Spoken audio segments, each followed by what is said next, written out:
Karate academy karate प्रतिभा को संबर्धना। मयूरभंज जिलार अग्रणी sports karate academy करंजियार प्रतिभा को संबर्धना सभा अनुष्ठित हो जाइए।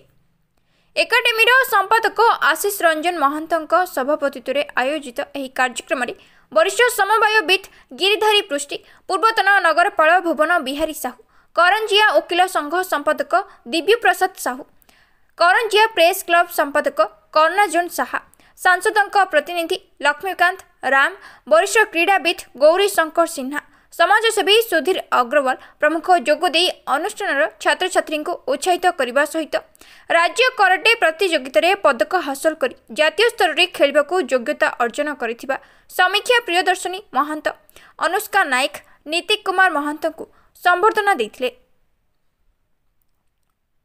मयूरभंजरू Murari Mohan Mahapatra report, IGB news.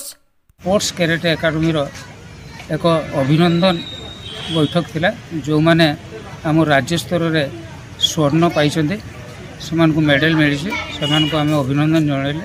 19 जन आमर कराटे पिला छात्र छात्री पार्टिसिपेट करते से 3 जन स्वर्ण पाई से ओडिशा तरफ जातीय कराटे चैंपियनशिप खेलवाई 14-15 तारीख को जाऊँगी। यही जो आम कराटे अनुष्ठान यह मयूरभंज प्रथम एवं ओडिशार 5म स्थान अच्छी।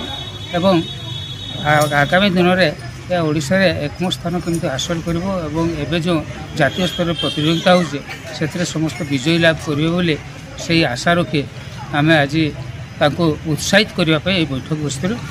आशा रखुचु से करंजिया माटी पे स्वर्ण जीति करंजिया माटर नाम रक्षा करेंगे और बापू मार सुनाम अर्जन करेंगे।